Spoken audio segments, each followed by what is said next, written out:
اور خانہ کعبہ سے چمٹ کے آ کے رو رو کے یہ دعا کرتا ہے کہ یا اللہ تعالیٰ میری دعائیں قبول فرما لے. اس کا رزق حرام کا. السلام علیکم فرینڈس، ویلکم بیک ٹو اندر ویڈیو. امید کرتا ہوں کہ آپ سب لوگ بالکل ٹھیک ٹھاک ہوں گے.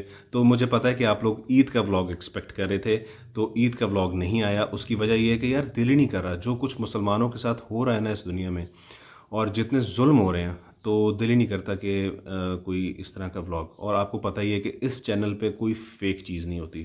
ہم نے بڑی ہی سمپل طریقے سے عید سیلیبریٹ کی ہے. کپڑے پہنے تھے، تھوڑی دیر کے لیے پہنے تھے، پکچرز وغیرہ کھینچی تھی، وہ میں نے انسٹاگرام پہ لگا دی ہیں. اگر آپ نے پکچرز دیکھنی ہیں تو آپ انسٹا پہ چلے جائیے، وہاں دیکھ لیجئے پکچرز عید کے فرسٹ ڈے کی. تو میں نے اور ابو نے سوچا کہ مسلمانوں پہ جو یہ حالات ہیں یہ کیوں ہیں، کیسے ہیں، ایسا کیوں ہوا، اور مسلمانوں کو کیا کرنا چاہیے، اس پہ ایک ویڈیو بنائی جائے. میرا تو ہسٹری کے اوپر اتنا کوئی وہ گرپ نہیں ہے، نہ میں ہسٹری کا اسٹوڈنٹ بہت کوئی اچھا ہوں. میرے ابو ہاں بالکل، ہم ان کو انسائکلوپیڈیا کہتے ہیں. Geography, history, English literature, Islamic history ان کی بہت ماشاءاللہ زبردست گرپ ہے. تو میں نے ابو کو بولا ابو میری ہیلپ کر دیں. تو اوور ٹو ابو، اور وہ آپ کو بتائیں گے کہ ایسے کیوں حالات ہیں، کیوں ہوئے، کیا ہسٹری ہے، اور کیا کرنا چاہیے مسلمانوں کو. اس رمضان المبارک کی 27 تاریخ کو مسجد اقصی میں جو کچھ ہوا، دنیا کے ہر کونے کے مسلمانوں نے اس کو اتنا زیادہ محسوس کیا کہ کئی آنکھیں اشکبار ہو گئیں. لیکن ہمارا حال یہ ہے کہ ہم اسی طرح یہ مذمت کر کے، یہودیوں کے اس ظلم و ستم کی مذمت کر کے اب سمجھتے ہیں کہ ہم نے بہت کچھ کر لیا. حضرات، قوموں کے عروج و زوال میں ایسے وقت آتے ہیں. یہ مسلمانوں پہ، فلسطینی مسلمانوں پہ پہلی دفعہ ایسا نہیں ہوا. 1967 کو دیکھ لیجئے کہ اس وقت جب جنگ ہوئی تو کس طرح مسلمانوں کا قتل عام کیا گیا. اس سے پہلے جب یہودی ریاست 1948 میں قائم ہوئی تو اس وقت وہاں کے مسلمانوں کو زبردستی وہاں سے نکالا گیا اور وہاں پہ قبضہ کر کے یہودی ریاست قائم کر دی گئی. یہودیوں کی ایک ہسٹری ہے، اس میں انہوں نے ہمیشہ اپنے مفادات کے لیے یہ نہیں دیکھا کہ اس میں دوسرے پہ کتنا ظلم و ستم ہوتا ہے. حضرت موسیٰ علیہ السلام کے دور سے پہلے سینکڑوں سال کی ذلت آمیز غلامی کے بعد جب اللہ تعالیٰ کو ان پہ ترس آیا تو اللہ تعالیٰ نے حضرت موسیٰ علیہ السلام کو ان کے ہاں مبعوث کیا، اور اس کے بعد انہوں نے فرعون کے ظلم و ستم سے انہیں نجات دلائی اور انہیں وہاں سے نکال کے صحرائے سینا میں لے آئے. لیکن اس قوم نے حضرت موسیٰ علیہ السلام کے ساتھ بھی وفا نہیں کی، انہیں بھی مختلف طریقوں سے ساری عمر تنگ کرتے رہے. اور قرآن پاک میں بھی اس کا ذکر ہے کہ حضرت موسیٰ علیہ السلام نے ان کو کہا کہ تم کچھ تو سوچو کہ میں اللہ کا رسول ہوں، تم مجھے کیوں تنگ کرتے ہو. تو یہ اس کے بعد پھر جب ان کو اللہ تعالیٰ نے مختلف اوقات میں اللہ تعالیٰ نے ان کو مختلف ان کی غلطیاں بھی بخشتے رہے اور ان کو مختلف اللہ تعالیٰ مواقع عطا فرماتے رہے کہ اب بھی تم درست ہو جاؤ. لیکن انہوں نے ایک ان کے ذہن میں ہمیشہ رہا ہے کہ دنیاوی زندگی جو ہے یہ بہتر ہے اخروی زندگی سے. جہاں پیسے کا معاملہ آ جاتا ہے تو وہاں یہ قوم جو ہے دنیا کی ہر چیز کو پس پشت ڈال دیتی ہے، اللہ کے احکامات کو پس پشت ڈال دیتی ہے، اور انہوں نے ہر وہ غلط کام کیا ہے جس سے ان کو دنیاوی فائدے حاصل ہوں. تو مدینہ منورہ میں آ کے ان کے آباد ہونے کا یہ ایک واحد مقصد یہ تھا کہ اس کھجوروں والی زمین میں اللہ کے آخری رسول آئیں گے. لیکن ان کے ذہن میں ایک بات ہمیشہ رہی ہے کہ ان کے مقابلے میں اور کوئی قوم نہیں ہے اور اللہ کا آخری رسول بھی انہی میں سے ہو سکتا ہے. تو یہ وہاں آ کے آباد ہو گئے. لیکن جب اللہ تعالیٰ تو چاہتا ہے سارے اس کے بندے ہیں، تو اللہ تعالیٰ نبی کریم صلی اللہ علیہ وسلم کو اللہ تعالیٰ نے مبعوث فرمایا تو مکہ شریف میں قریش میں مبعوث فرمایا، جس سے ان کے دل میں حسد کی آگ بھڑک اٹھی. نبی کریم صلی اللہ علیہ وسلم جب ہجرت فرما کے مدینہ شریف آئے تو انہوں نے دیکھا تھا، ان کو پتہ تھا کہ ان کی کیا ذہنیت ہے. انہوں نے ان کے ساتھ معاہدہ کیا اور اس معاہدے میں طے ہوا کہ اگر مسلمانوں پہ یا یہودیوں پہ کوئی یعنی مدینہ منورہ پہ اگر کوئی حملہ ہوا تو مسلمان اور یہودی مل کے اس کا مقابلہ کریں گے. لیکن یہ ایسی قوم تھی کہ انہوں نے اللہ کے رسول کے ساتھ معاہدہ کیا کرنے کے باوجود اس کا کوئی لحاظ نہیں کیا اور ہمیشہ سازشوں میں ہی یہ مبتلا رہے اور انہوں نے قریش کے ساتھ سازشیں کرتے رہے, باقی قبائل کے ساتھ سازشیں کرتے رہے, کیونکہ انہوں نے دیکھا کہ اب چونکہ اللہ کے رسول آ گئے ہیں اور جو لوگ بھی ان کی پیروی کریں گے وہ اللہ کے رسول کو یہ سب سے بڑھ کر سمجھیں گے. تو ان کی چونکہ مدینہ منورہ کے لوگ اس وقت زراعت پیشہ لوگ تھے, چونکہ غربت کی زندگی بسر کر رہے تھے, اور یہ جو تھے یہودی قبائل جو تھے اس وقت 3 بڑے قبیلے تھے, بنو قینوقا, بنو قریظہ اور بنو نذیر. تو ان میں بنو قینوقا جو تھے وہ اس طرح کے تھے, ان کے پاس ٹیکنالوجی تھی, وہ چیزیں بناتے, زراعت کے آلات وغیرہ بناتے تھے, اسلحہ بناتے تھے اس وقت کے زمانے کے مطابق, تو وہ بھی مالدار تھے. بنو قریظہ تجارت کرتے تھے, بنو نذیر بھی تجارت کرتے تھے اور وہ بھی بہت مالدار تھے. اور غریب مسلمان کسان جو تھے ان کو جو یعنی مدینہ منورہ سے حضور صلی اللہ علیہ وسلم کی ہجرت سے پہلے بھی جو مدینہ شریف میں لوگ رہتے تھے ان کو وہ قرضے دیتے تھے اور سود پہ قرضے دیتے تھے. نبی کریم صلی اللہ علیہ وسلم کے تشریف لانے کے بعد بھی وہاں کے مسلمان جو تھے مدینہ شریف کے, وہ معاشی لحاظ سے کمزور تھے, تو اس لیے ان سے دبے رہتے تھے. تو لیکن نبی کریم صلی اللہ علیہ وسلم کی جد و جہد کے ساتھ اللہ تعالیٰ نے ان کو ان کے غلبے سے نجات عطا فرمائی, اور اس طرح مسلمانوں میں ایک خود اعتمادی پیدا ہوئی اور وہ اپنے پاؤں پہ کھڑے ہو گئے. تو یہ ان کے خلاف سازشیں کرتے رہتے تھے. آخر اللہ تعالیٰ کے حکم سے نبی کریم صلی اللہ علیہ وسلم نے ان کو وہاں سے نکالا, اور وہاں سے پھر وہ نکل کے خیبر میں گئے, اور وہاں بھی پھر جب جنگ ہوئی تو اللہ تعالیٰ نے مسلمانوں کو فتح عطا فرمائی, اور وہاں سے وہ مائیگریٹ کر کے دنیا کے مختلف علاقوں میں نکل گئے. لیکن ان کے ذہن میں ہمیشہ یہی رہا کہ ہم نے غلبہ حاصل کرنا ہے, ہماری قوم جو ہے وہ باقی قوموں سے اعلیٰ و افضل ہے اور ہم نے دنیا میں غلبہ کرنا ہے. اس کے بعد انہوں نے اس طرح سہارے لیتے رہے کہ جس قوم کو غلبہ ہوتا تھا یا جہاں گورنمنٹ مضبوط ہوتی تھی اس کا یہ ساتھ دیتے تھے. اسپین میں اگر مسلمان مضبوط ہوئے تو ان کا یہ ساتھ دیتے رہے, رشیا کی گورنمنٹ اگر مضبوط تھی ان کا ساتھ دیتے رہے, اور پھر یہ برطانیہ میں آ کے آباد ہو گئے کیونکہ برطانیہ کو اس وقت عروج حاصل تھا. اب برطانیہ میں رہ کے انہوں نے ایک تحریک چلائی جس کو صہیونی تحریک کہتے ہیں. اس صہیونی تحریک کا مقصد یہ تھا کہ وہ ایک اسرائیلی اسٹیٹ بنائیں اور اس میں اس اسٹیٹ کے ذریعے سے تمام دنیا پہ اپنی حکمرانی کریں. تو انہوں نے سیاست میں اپنا اثر و رسوخ قائم کیا. کوئین وکٹوریہ کے زمانے میں یہاں تک کہ ان کا سب سے پاورفل پرائم منسٹر ان کا بن گیا جس کا نام تھا ڈزرائیلی.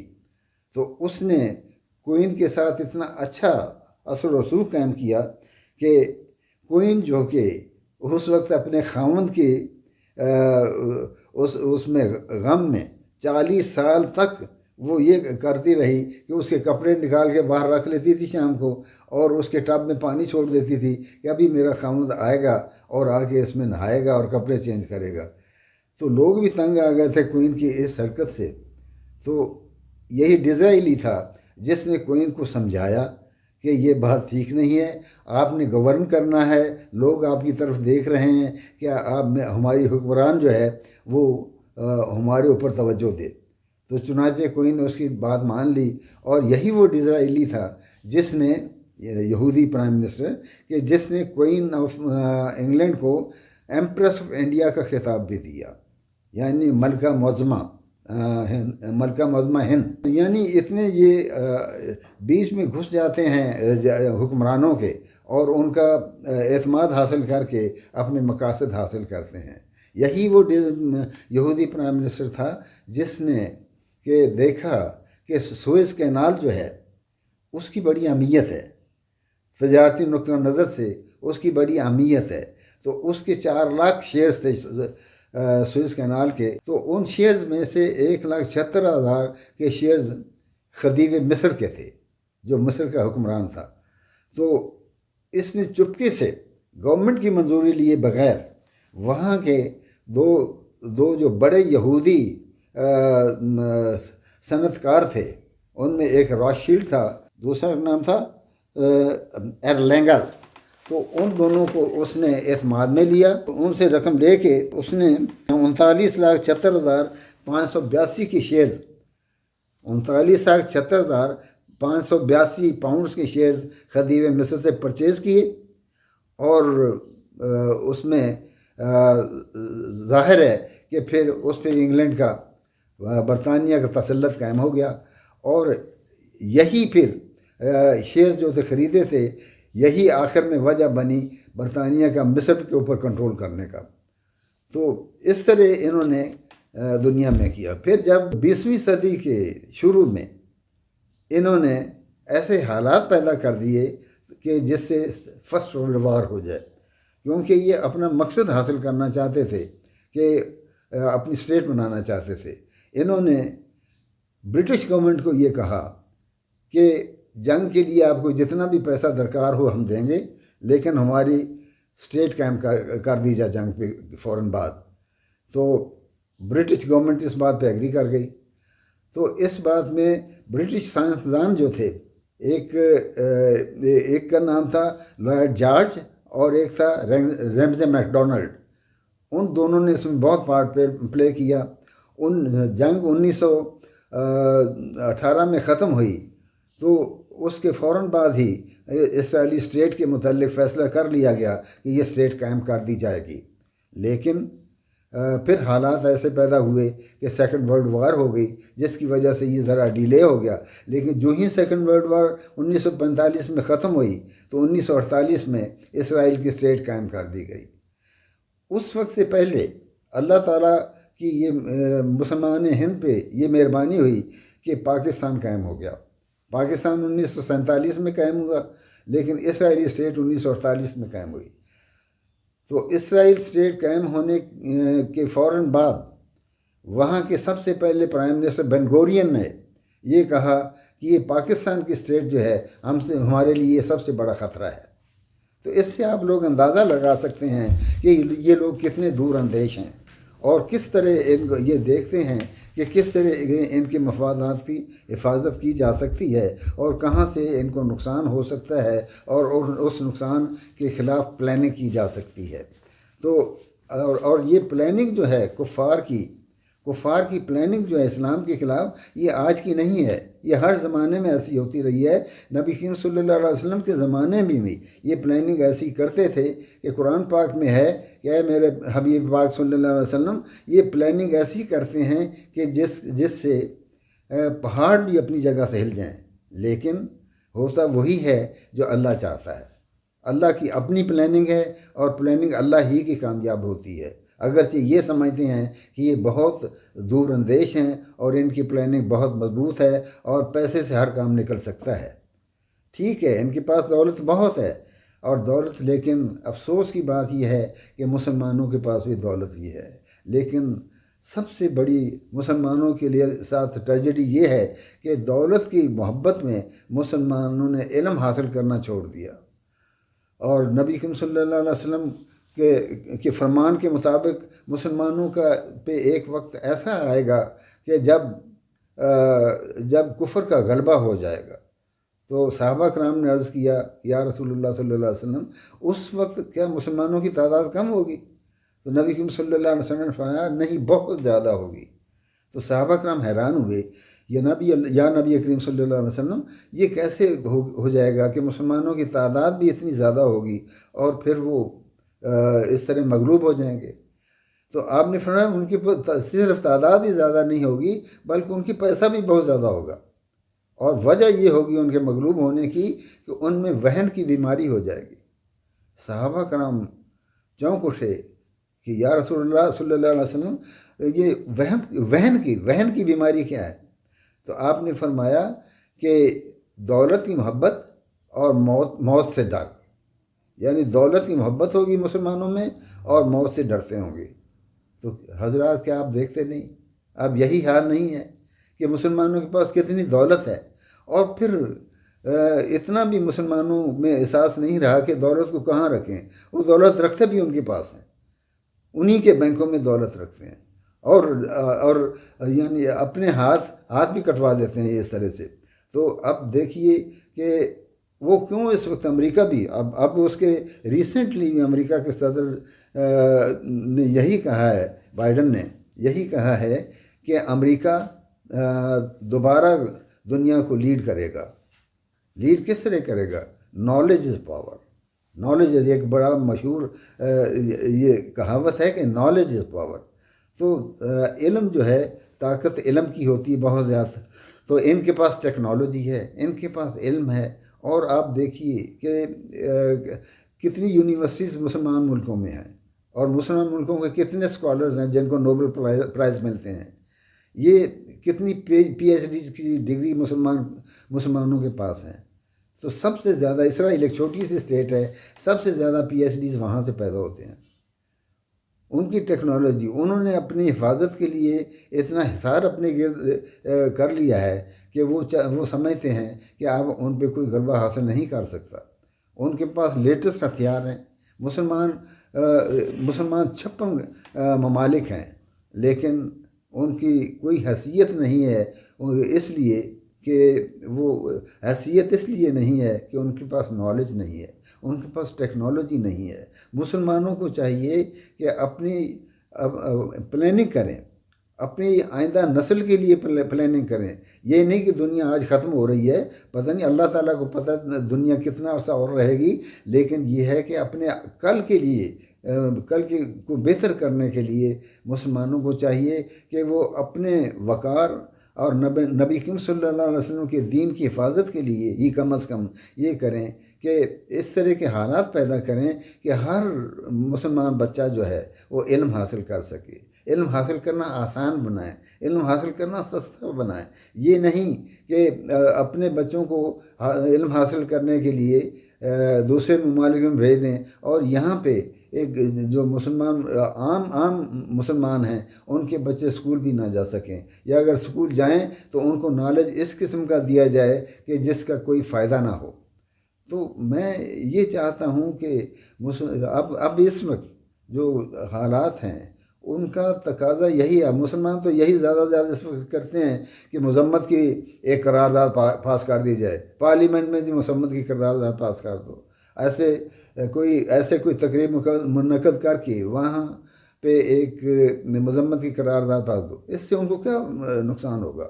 ان کو کیا فرق پڑے گا اس سے؟ وہ کہیں گے ٹھیک ہے۔ اب دیکھیے کہ پہلے دن چند 18-20 مسلمان شہید ہوئے، اور انہوں نے اسرائیل نے وہاں پہ حملہ ایسی جگہ پہ کیا، ایسی جگہ پہ ریڈ کیے کہ جہاں کی رہائش تھی، ان کی فیملیز تباہ ہو گئیں، ان کے گھر تباہ ہو گئے، اور ان میں سے بیشتر کمانڈر جو شہید ہو گئے۔ تو اس طرح وہ کرتے ہیں۔ اب آج کی خبر تھی کہ انہوں نے 9000 اور فوج وہاں بارڈر پہ لگا دی ہے۔ تو وہ اب انہوں نے ان کا شہر جو لارڈ ہے وہاں پہ، جس کو لد بھی کہا جاتا ہے، تو لد میں انہوں نے ایمرجنسی لگا دی ہے، اور وہاں پہ کرفیو لگا دیا ہے۔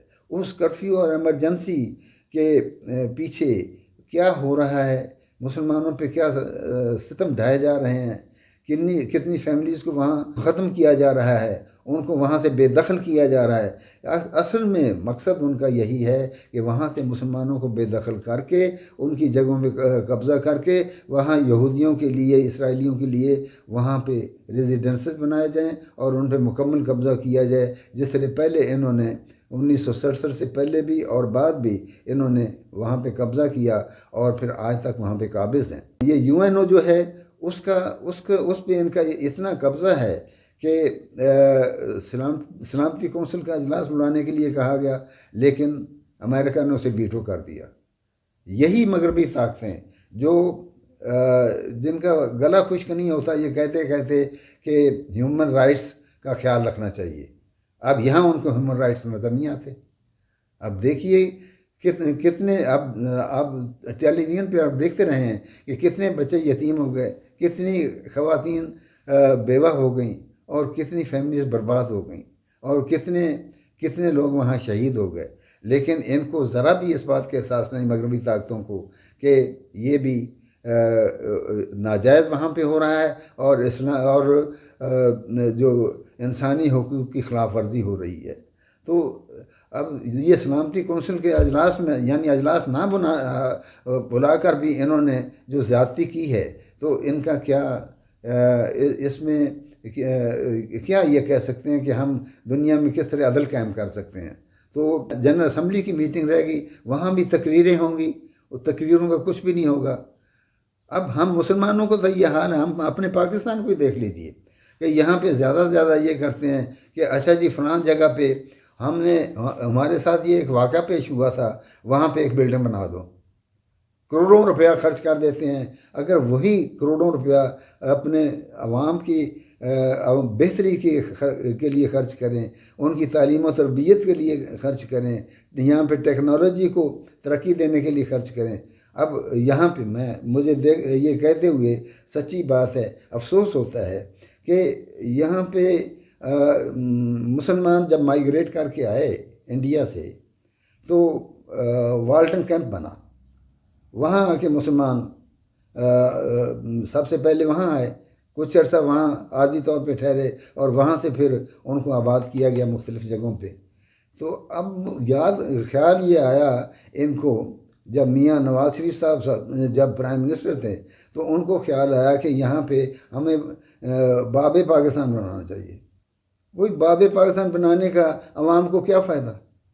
وہ اس میں میرا کروڑوں روپیہ جو آپ نے وہاں باب پاکستان پہ خرچ کر کے بنانا ہے، تو لگانا ہے، تو وہ اس کی بجائے آپ وہی پیسہ وہاں پہ اچھے سکول بنائیں، یا کوئی ہاسپٹل بنائیں، یا بچوں کی تعلیم و تربیت کا کوئی خیال کریں.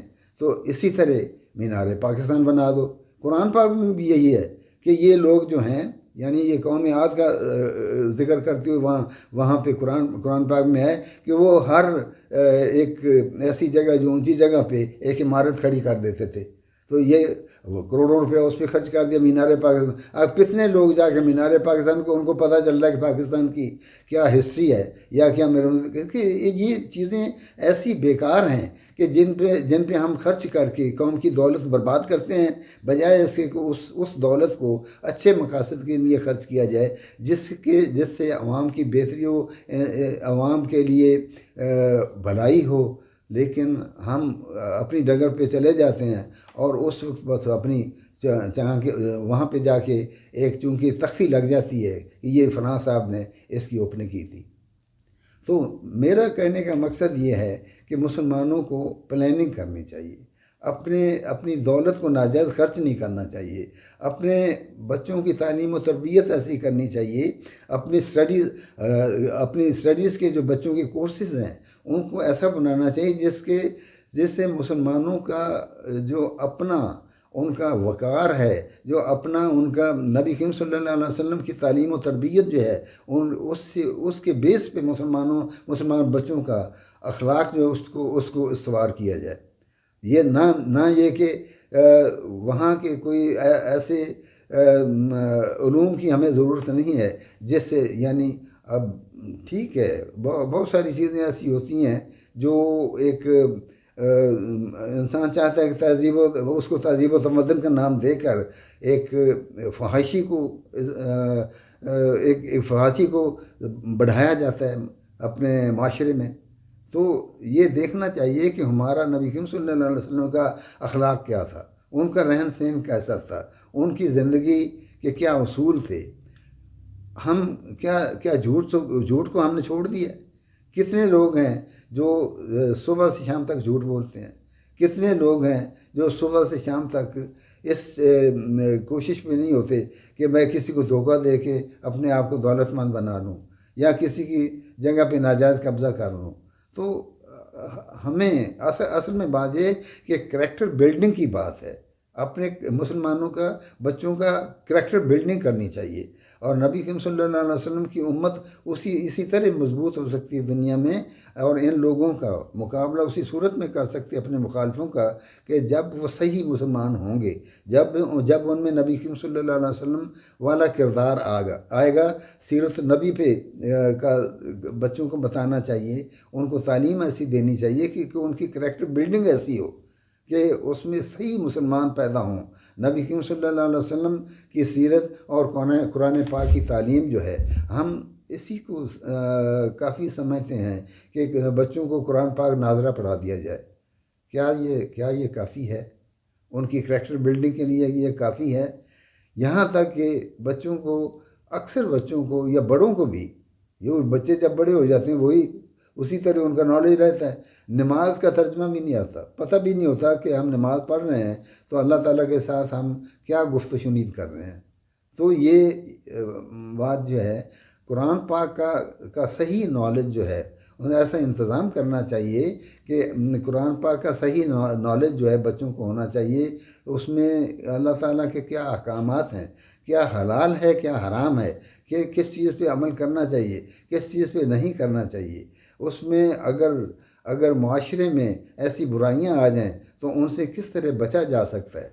تو یہ باتیں ہیں جن وجہ سے جو میں یہ بتانا چاہتا تھا کہ آج مسلمانوں کو کس چیز کی ضرورت ہے۔ مسلمانوں کو ضرورت صرف اسی بات کی ہے کہ وہ اپنا پلاننگ کریں اور اپنے تعلیم بچوں کو تعلیم دینے کا اور صحیح تعلیم دینے کا، جس میں اسلامی تعلیم کی بہت زیادہ ضرورت ہے۔ اسلامی تعلیم کا یہ مطلب نہیں کہ وہ دن رات وظائف کرتے رہیں اور نمازیں پڑھتے رہیں، نہیں، یہ بات نہیں، کہ ان کا کریکٹر ایسا ہونا چاہیے۔ جیسے ام المومنین حضرت عائشہ صدیقہ رضی اللہ تعالیٰ عنہ سے صحابہ کرام نے پوچھا تھا، کسی صحابی نے پوچھا تھا کہ نبی کریم صلی اللہ علیہ وسلم کا اخلاق کیا تھا، تو انہوں نے کہا تھا ان کا اخلاق قرآن تھا، یعنی چلتے پھرتے قرآن۔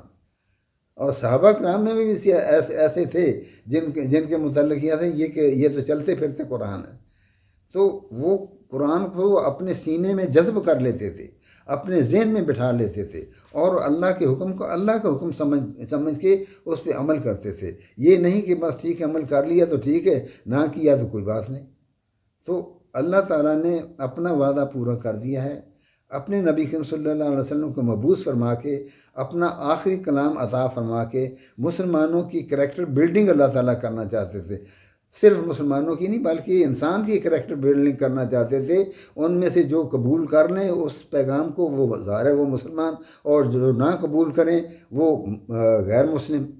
لیکن اس سے جن غیر مسلموں نے جنہوں نے اس قرآن پاک کو پڑھا تو انہوں نے بھی فائدہ حاصل کیا۔ ایک دفعہ کا واقعہ ہے کہ جب مسلمانوں کا جب ایک وفد چائنا کے پریزیڈنٹ کے پاس وفد گیا تو اس نے قرآن پاک کا نسخہ پیش کیا ان کو۔ تو جب وہ نسخہ پیش کرنے لگے تو انہوں نے کہا یہ کیا؟ انہوں نے یہ قرآن مجید ہے ہمارا۔ انہوں نے کہا آپ لوگ پڑھتے ہیں اسے، ہم اس پہ عمل کرتے ہیں۔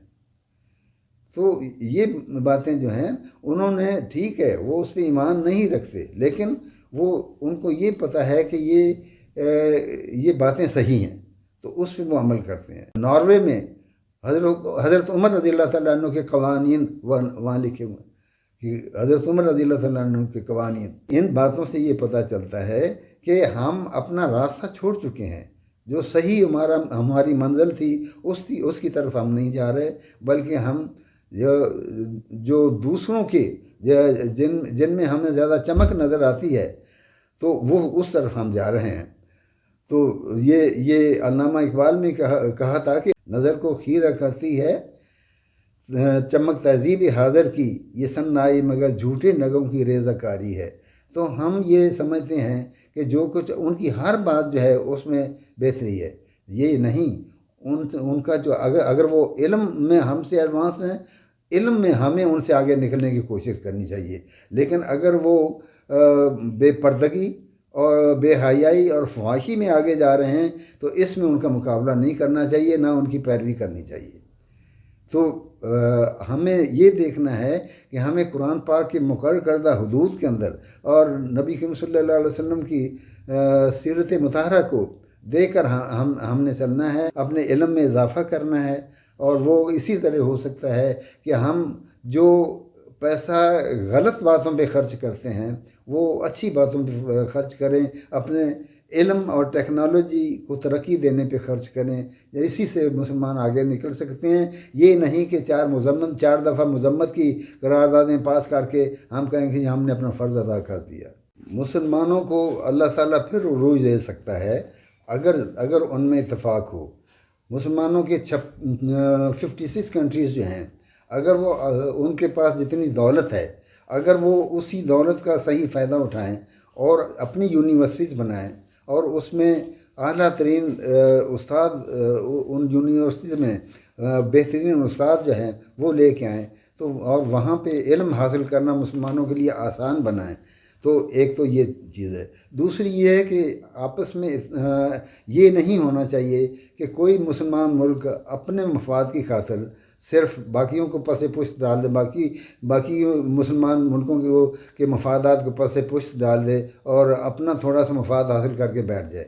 جس طرح کہ 1967 کی جنگ کے بعد جب اسرائیل نے مسلمانوں کے اکثر علاقوں پہ قبضہ کر لیا تھا، اور اس وقت ان کو چھڑانے کے لیے ہر مسلمان ملک نے اپنے انفرادی طور پہ کوشش کی تھی کہ میرے ملک کا علاقہ جو ہے وہ ان سے آزاد ہو جائے تو باقیوں کو جیسے مرضی کریں۔ وہ یہ بات نہیں ہونی چاہیے۔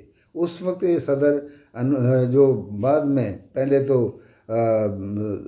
صدر عبد الناصر تھا، جمال عبد الناصر، تو جس وقت مسلمان وہاں پہ 1967 میں مصر کو شکست ہوئی، تو لیکن بعد میں اس کے بعد جب انور سادات صدر بنا تو اس نے امریکہ کے ساتھ اچھے تعلقات قائم کر کے اپنا کچھ علاقہ وہاں چھڑا لیا، لیکن پھر بھی ان کا کافی علاقہ یہودیوں کے قبضے میں رہا جو آج تک ہے۔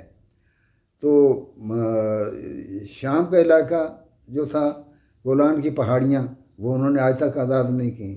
اسی طرح اردن کا علاقہ یروشلم جو ہے، مسجد الاقصی جو ہے یہ پہلے اردن میں تھی، تو یہ انہوں نے آزاد نہیں کیا یہ علاقہ۔ تو میرا مطلب یہ ہے کہ اگر ہر مسلمان ملک انڈیویجولی انفرادی طور پہ اپنے مفاد کو پیش نظر رکھے گا تو اس طرح تو وہ کچھ بھی نہیں ہوگا۔ ہاں، اگر سب میں اتفاق ہو اور اپنی طاقت کو مجتمع کریں تو اسی طرح OIC جو انہوں نے بنائی، OIC تو اس میں تو یہ اسی لیے بنائی تھی نا کہ مسلمانوں کی ایک اجتماعی طاقت ہو، اور تاکہ پریشرائز کر سکیں دوسرے ممالک کو اپنے مفادات کے حاصل کرنے کے لیے، اور تاکہ مسلمان ممالک پہ کوئی زیادتی نہ کر سکے۔ لیکن OIC کی کوئی حیثیت ہی نہیں پریکٹیکلی، اور کسی نے تو یہ بھی کہا تھا کہ یہ OIC نہیں بلکہ OIC ہے۔ تو یہ کتنے افسوس کی بات ہے۔ اب بھی مسلمانوں کے پاس یہ وقت ہے کہ سب میں اتفاق ہونا چاہیے، سب میں اتحاد ہونا چاہیے، اور ایک دوسرے کے درد کو اپنا درد سمجھیں۔ تو اگر اسی طرح ہو، اب مثلا کشمیر میں مسلمانوں پہ اتنی زیادتی ہو رہی ہے، اتنا ظلم ہو رہا ہے، کبھی کسی مسلمان ملک نے اپنے اتنے زور سے کہا ہے کہ جس طرح انڈیا پہ کوئی پریشر ہے، بلکہ وہاں پہ ہمارے مسلمان بھائی ممالک جو ہیں وہاں پہ انڈیا میں انہوں نے اربوں خربوں روپے کی انویسٹمنٹ کر دی ہے، اور ان کو چلو اس طرح بھی پریشرائز آپ بھی کریں کہ اگر کشمیریوں کا مسئلہ حل نہیں کرتے تو ہم اپنی انویسٹمنٹ واپس لیتے ہیں، تو انڈیا گھٹنے ٹیک سکتا ہے، لیکن یہ نہیں کرتے۔ اور اسی طرح اور بھی بہت ساری چیزیں ہیں جس وجہ سے اب دنیا کے مسلمان ممالک میں مسلمانوں پہ زیادتیاں ہو رہی ہیں۔ اب چائنا کے ساتھ جس طرح مسلمانوں کے ساتھ وہاں بھی زیادتیاں ہوتی ہیں، تو ہم چائنا کے ساتھ ایک اچھے طریقے سے بات کر کے ان کو کنونس کر سکتے ہیں کہ ان کے جو جائز مطالبات ہیں یہ مانیں۔ اسی طرح اور دنیا کے ممالک جو ہیں ان میں اب جس طرح پاکستان نے یہ کیا تھا کہ افغانستان کے جب ادھر حملہ امریکہ نے کیا تو ہمارے اس وقت جو حکمران صاحب تھے انہوں نے امریکہ کو یہاں پہ اڈے دے دیے. تو کتنے افسوس کی بات ہے کہ یہاں سے امریکہ کے جہاز اڑ کے وہاں پہ لاکھوں مسلمانوں کا قتل عام انہوں نے کیا کارپیٹ بمبنگ کر کے. تو ہم اپنے آپ کو ذرا دیکھیں، ہر مسلمان ملک جو ہے اپنے گریبان میں جھانک کے دیکھیں کہ ہم نے کیا کیا. سب میں جب اتفاق ہوگا تو اتفاق میں برکت ہوتی ہے، تو ان کا پھر اپنا وزن ہوگا، وہ دنیا سے اپنی بات منوا سکنے کے قابل ہوں گے. تو یہ اگر ہم اختیار کر لیں طریقہ کار تو اس میں اب بھی مسلمانوں کو اللہ تعالیٰ عروج عطا فرما سکتا ہے. لیکن یہ نہیں کہ ہم تو جو مرضی کریں اور اللہ تعالیٰ کے احکامات کی بھی خلاف ورزی کرتے جائیں، اور ہم یہ بھی چاہیں دعائیں کرتے رہیں، گڑ گڑا کے دعائیں بھی کریں، اور ہمیں دعاؤں کی قبولیت کی بھی کا یقین ہو کہ دعائیں ضرور قبول ہوں گی. مجھے تو سچی بات ہے وہ واقعہ بھی یاد آتا ہے نبی کریم صلی اللہ علیہ وسلم نے جو فرمایا تھا کہ ایک شخص دور دراز کا سفر طے کر کے آتا ہے خانہ کعبہ کی زیارت کے لیے. اس کے کپڑے سفر کی وجہ سے گرد آلود ہوتے ہیں، اس کا چہرہ گرد آلود ہوتا ہے سفر کی وجہ سے، وہ تھکا ہوا ہوتا ہے، اور خانہ کعبہ سے چمٹ کے آ کے خانہ کعبہ کا غلاف پکڑ کے رو رو کے یہ دعائیں کرتا ہے کہ یا اللہ تعالیٰ مجھے معاف فرما دے، میرے گناہ معاف فرما دے، یا اللہ تعالیٰ میری دعائیں قبول فرما لے. تو اس کا رزق حرام کا، اس کا گوشت جو ہے وہ حرام کے رزق سے پلا ہوا، تو اس کا لباس حرام کے پیسے سے بنا ہوا، تو اللہ تعالیٰ اس کی دعا کیسے قبول فرما لے. تو جب ہم لوگوں کو اس بات کا احساس ہوگا کہ ہم یہ چیزیں کہاں سے ملتی ہیں، ہمیں یہ احساس کہاں سے پیدا ہو سکتا، اگر ہم قرآن پاک کی طرف رجوع کریں، ہم قرآن پاک کو سمجھنے کی کوشش کریں، اپنے بچوں کو قرآن پاک پڑھائیں، قرآن پاک سمجھانے کی انہیں کوشش کریں، انہیں بتائیں کہ یہی ہماری آخری منزل ہے. قرآن پر دنیا میں کسی نے بھی قیامت تک زندہ نہیں رہنا، ہر شخص نے اس دنیا سے چلے جانا ہے، خواہ کسی کی 100 سال عمر ہو، خواہ 200 سال عمر ہو، خواہ 80 سال ہو، خواہ 50 سال ہو، خواہ جتنی بھی عمر ہو، آخر ہر شخص نے اس دنیا سے چلے جانا ہے. تو لیکن ساتھ کیا لے کے جائے گا؟ اللہ کے احکامات کی اگر پیروی کی ہے، اللہ کے احکامات کو اگر مانا ہے تو پھر اس کا آخرت میں بھی فائدہ ہوگا، اگر نہیں مانا تو آخرت میں بھی اس کا نقصان ہوگا. تو دنیاوی زندگی تو ٹھیک ہے، چند سالوں کی زندگی تو اس نے گزار لی عیش و عشرت کے ساتھ، لیکن جو اخروی زندگی جو ہمیشہ ہمیشہ کی زندگی ہے اس کے لیے اس نے کیا کیا. تو لیکن اور مسلمانوں کا جو اگر اجتماعی طور پہ اگر میں دوبارہ یہ عرض کروں گا کہ اگر اتحاد ہوگا اور مسلمان اپنے بچوں کو لیٹسٹ تعلیم دیں گے، لیٹسٹ کا مطلب یہ ہے کہ بہترین تعلیم جو قرآن پاک کے حدود کو کراس نہ کرے، اور اس میں ٹیکنالوجی، لیٹسٹ ٹیکنالوجی حاصل کریں، اس میں اخلاقیات قرآن پاک کے مطابق ہو، اللہ کے رسول کی سیرت کے مطابق ہو صلی اللہ علیہ وسلم، تو پھر ایک صحیح مسلمان اگر ہوگا اس میں دنیا بھی اللہ تعالیٰ عطا فرمائے گا اور آخرت میں بھی اللہ تعالیٰ اسے عزت عطا فرمائے گا. تو یہ ہمارے سارے ممالک جو ہیں، اسلامی ممالک سارے، اگر آپس میں سر جوڑ کے بیٹھیں اور اس بات کا تہیہ کر لیں کہ ہم نے مسلمانوں کو ایک اس وقت جس ذلت آمیز سٹیج پہ پہنچ چکے ہیں اس سے اٹھا کے مسلمانوں کو دوبارہ ایک عروج دینا ہے، تو وہ اسی صورت میں ہو سکتا ہے کہ اپنے علم میں اضافہ کیا جائے، اپنے ایمان کو مضبوط کیا جائے، اپنے اندر اتحاد پیدا کیا جائے. تو حضرات یہ میری گزارشات تھیں، اور اگر ان پہ میرا خیال ہے کہ عمل کیا جائے گا تو مجھے یقین ہے کہ اللہ تعالیٰ انسان کو مسلمانوں کو دوبارہ دنیا میں عزت عطا فرمائے گا، اور دنیا کی کوئی قوم ان کی طرف میلی آنکھ سے نہیں دیکھ سکے گی. آج کے لیے بس اتنا ہی. لائک، شیئر اور سبسکرائب کرنا مت بھولیے گا. آپ سب کے لیے بہت ساری دعائیں، خاص طور پہ فلسطین میں جو مسلمان ہیں ان کے لیے بہت بہت ساری دعائیں. اللہ تعالیٰ اپنا رحم اور فضل کرے سب کے اوپر. مجھے اجازت دیجیے. اللہ حافظ.